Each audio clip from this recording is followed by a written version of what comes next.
So this is a lapping video, starting with 220 grit. This is a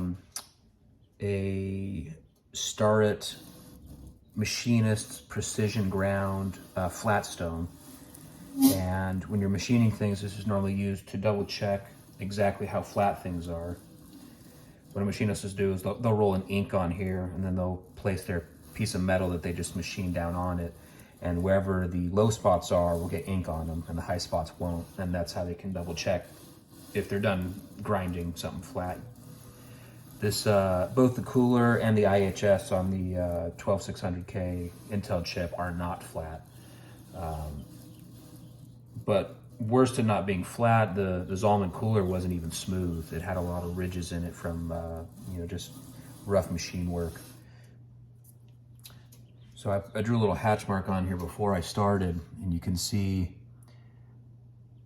how this was obviously pretty convex, and so the outsides are coming off first. And I don't know if I've ground off the ridges. Let's see if you can hear it. Oh, there, you can hear it now. That's from all the ridges from the machine work. So it'd be nice not to take off the nickel plating. It doesn't hurt the thermal conductivity, but it does prevent a little galvanic corrosion. But then so should the thermal paste between the chip and the cooler.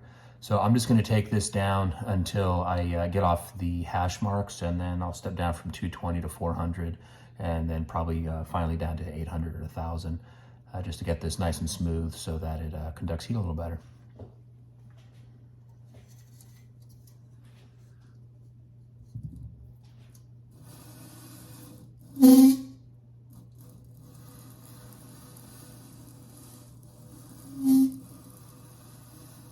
Going in a figure 8 pattern so you don't get any concentrated grinding.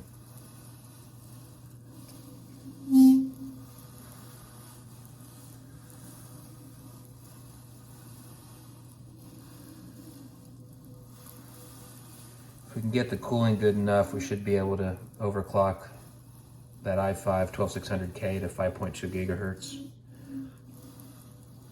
When I did my initial testing, there's 6 power cores and I think 4 efficiency cores, and core 3 was really getting hot a lot. They call it the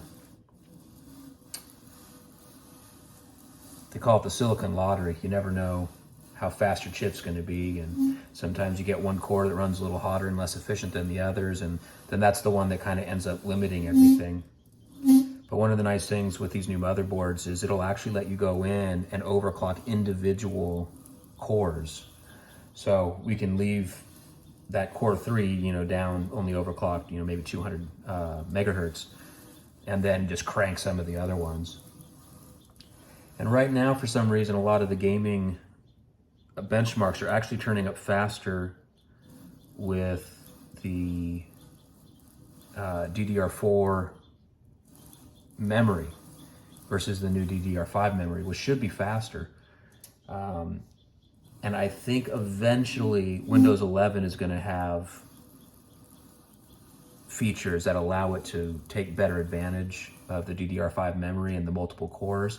And I think eventually games will be faster on Windows 11, but for right now, they're definitely faster on Windows 10.